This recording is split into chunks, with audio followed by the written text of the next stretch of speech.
E aí, pessoal, tudo bom? Bom dia, boa tarde ou boa noite, dependendo da hora que estiver escutando. Mais uma edição do Argentina Traduzida, aqui no Rio de Janeiro, com o Christian Salles. Do outro lado, Ramiro Cajano Blanco. E hoje vamos falar um pouco sobre o único país do mundo onde a inflação, segundo a imprensa, essa imprensa tradicional fala que a inflação não para de baixar, mas os preços não param de subir. Vamos falar aqui aos jornalistas e o desespero do Milei. Ramiro, boa noite. Tudo bom, Grindia? Como você está? Tudo bem? Bom, primeiramente, feliz dia do trabalhador e da trabalhadora, tá? Tanto da Argentina quanto do Brasil, né? Mas, para os trabalhadores e as trabalhadoras da Argentina, a situação não é muito boa, Christian, porque há uma crise muito grande, as pessoas trabalham cada vez mais e cada vez recebem menos. Uhum, Teve uma grande manifestação das principais centrais, não, de todas as centrais trabalhistas na uhum, Argentina, né, que são a CTA, a Confederação dos Trabalhadores da Argentina, a Confederação dos Trabalhadores Autônomos, são duas CTAs, e da CGT, da Central Geral dos Trabalhadores, fazendo uma manifestação realmente em Buenos Aires e nas principais capitais, de muita gente. O lema é o seguinte: o trabalho é sagrado. Precisamos trabalho. Necessitamos um governo que dê trabalho. E além do mais, eles o que criticavam um pouco é que este governo libertário, que fala tanto da liberdade, a liberdade é para os preços. Por isso que a inflação sube, a inflação está subindo. Mas não é para o salário, entendeu? O salário está regulamentado. Tem na Argentina um procedimento que se chama as tratativas entre o patrão e o uhum. setor empresarial, que normalmente se faz uma vez por ano.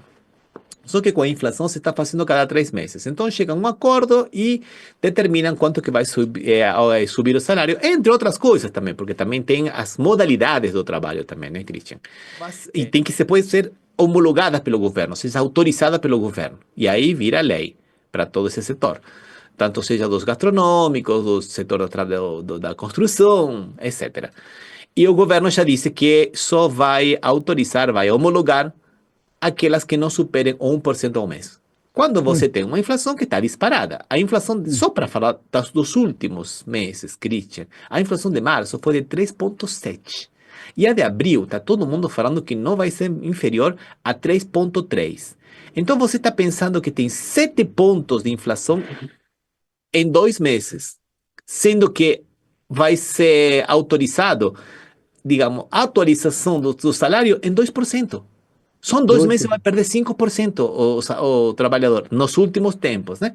O governo insiste falando que não é desse jeito, porque a inflação está caindo, ele parou a inflação e com isso o salário está ganhando em poder de compra. Os dados dizem exatamente o contrário. O Exato. primeiro, o primeiro que a gente tem que reforçar ou lembrar, como a gente disse, que essa fórmula de inflação é uma fórmula totalmente fajuta. É de 2004, faz 21 anos atrás que foi estabelecida. Então, eles têm como pauta algumas coisas que já não são mais usadas. Telefone fixo, por exemplo. Hoje ninguém tem telefone fixo. Ou Ninguém. jornal impresso, ninguém tem. Mas o aluguel que subiu muitíssimo não está nesse cálculo de inflação. Interessante, ¿no? Como é manipulado. Não é este governo que manipula, foram os anteriores também que manipularam, também, isso é uma verdade, né? Mas Sim. o trabalhador é que paga a conta, né, Christian? Então, neste momento, o trabalhador é que está suportando o maior peso do ajuste do Milei, da motosserra Milei, junto com os outros trabalhadores que são os aposentados, que também foram trabalhadores, né, Christian? Claro, claro.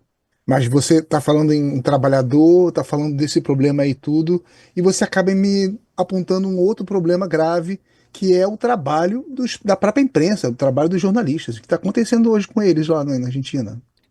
Bom, está acontecendo que os jornalistas são aqueles que estão colocando um pouco a visibilidade de que o Uhum, relato oficial é uma mentira.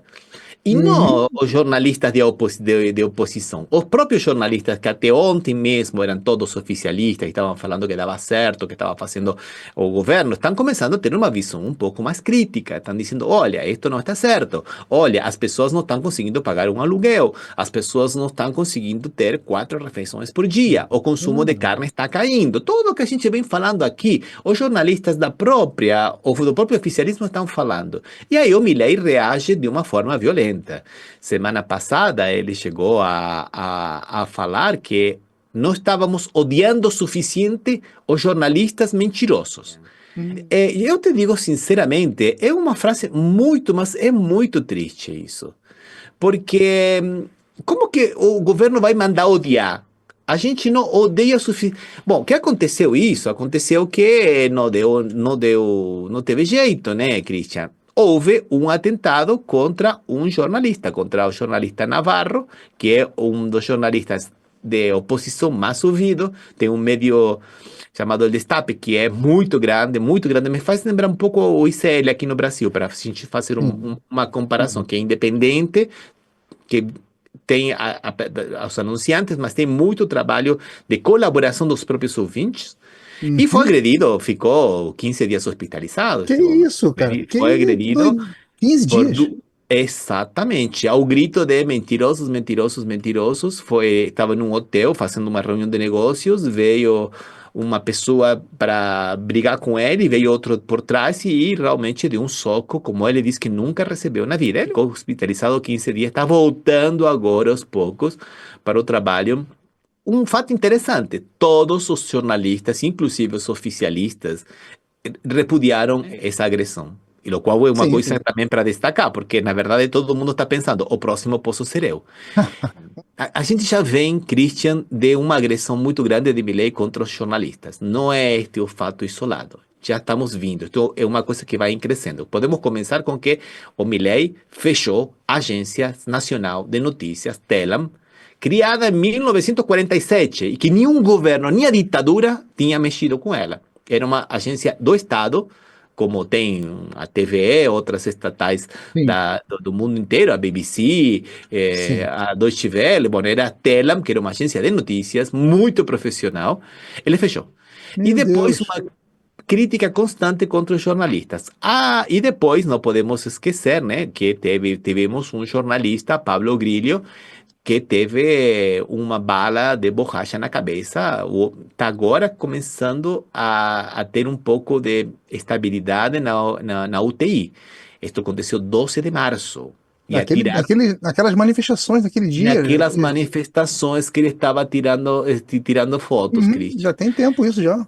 Já foi, não sei, bom, agora que está começando a ter um pouco mais de estabilidade e não correr risco de morte, para que vocês Caramba. vejam como foi, o menino coitado perdeu massa encefálica, né? E se fosse pouco, o jornalista do policial que atirou na cabeça dele foi mandado embora. Ué, o, Foi mandado embora. É ah, um Caloyan Santos Cabreira. Foi mandado embora, ou seja, não se interessa no mais mínimo. uhum, Milei esta semana fez essas coisas, essas reuniões que ele faz, né? Que não uhum. sabemos se é uma palestra, o que é. Ficou quase 40 minutos criticando jornalistas, xingou ele de tudo que era pior. E a última que a gente teve foi num debate que foi na segunda-feira na cidade de Buenos Aires, quando o terceiro homem mais poderoso da Argentina pegou, tinha um fotógrafo do jornal Tempo argentino que tirou uma foto dele, ele não gostou e ele foi, puxou o crachá e tirou uma foto do crachá. Não teria acontecido nada se não fosse o homem que está, digamos, dirigindo, sei lá, né? Porque não sabemos o que que ele é, porque ele é um peixotista, nem tem, ele é assessor do governo, e nem recebe salário. Vai ser o terceiro homem mais poderoso. Primeira mulher, a primeira pessoa mais poderosa no governo argentino é Karina Milei. O segundo é o próprio Milei e o terceiro é ele, que manda em todos os ministros. Ele que é o homem forte do governo. Ele tem um serviço de inteligência da Argentina, entendeu? É Sim. complicado isso, é muito Ah, complicado. uma pessoa que tem Então, notoriedade pública, ela pode ser fotografada, sem nenhum problema. não, Ela, e aparte estava num evento público, estavam ele e muitos outros mais, né?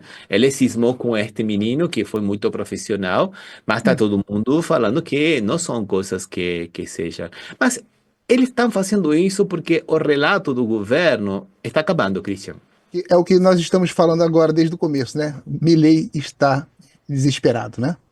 Milei está desesperado. E só para terminar um Dia dos Trabalhadores, aí para pintar um panorama dos trabalhos, já se perdeu 4% do emprego, né? e a informalidade chegou a 45% do setor assalariado na Argentina. Ou seja, que se não foi pior, é porque muitos passaram para a informalidade. O que mais perdeu foi o funcionarismo público. Os funcionários públicos perderam muito poder de compra. No geral, em um ano, foi 14,7%. Porém, quando você vê os funcionários públicos da União, digamos, do Estado Nacional na Argentina, esse chega a 34% perderam de poder de compra. Perderam para a inflação. Os professores universitários perderam 33% de seu poder de compra. O salário mínimo perdeu 27%. Dependendo como você vai fazer a medição, entre 27% e 33% perderam em poder de compra nestes 17 meses, que o consumo 17 meses do governo de Milei não parou de baixar. Como a gente tem recorrentemente feito tantos comentários assim tão negativos, assim, o que eu tinha para perguntar para você, Ramiro, para a gente fechar assim nesse dia do trabalhador, né? Você consegue enxergar uma luz no fundo desse túnel aí, Ramiro? Olha, Cristian, tem uma luz no fim do túnel, porque na manifestação ontem dos trabalhadores, teve muitos dirigentes gremiais e muitos grêmios dialoguistas que participaram, como dizendo, bom, acabou, porque a gente já não aguenta mais. Por um lado isso. Por outro lado, muitos políticos que eram dialoguistas, né, uma posição branquinha, digamos, também uma posição meio chapa branca, também estão percebendo que a população já não aguenta mais. E depois, porque as pessoas estão, de alguma maneira, recobrando um pouco a memória, porque isto que está acontecendo agora, Cristian, não é de agora. Isto é uma coisa cíclica. Depois do primeiro e segundo governo de Perón, entre 1945 e 1955, vieram todos os mesmos planos neoliberais. Em 57, em 66, em 76, em 89, em 2001, em 2017. E todos tiveram o mesmo fim: crise social e perda de direitos dos trabalhadores. E a economia ficando cada vez mais pequena. Então, já sabemos o resultado. E muita gente está vendo isso e não quer mais ver isso. Aqui estamos vendo um meme que podemos ver que não é de agora. Não é este um fenômeno na Argentina, é um fenômeno recorrente. E outra vez, não querer, estamos vendo que vamos para o mesmo lado e que não tem outro resultado. Por isso que está a oposição e o setor que até ontem era uma oposição assim, mais moderada, estão começando a reagir. Inclusive, jornalistas que até ontem aplaudiam Exatamente. o governo, né? Então a gente podemos ter uma esperança aí que no futuro, a médio prazo, poderemos ter aí uma reviravolta aí nas próximas eleições, né? É isso, Christian. A fé é o último que a gente pode perder. É isso aí.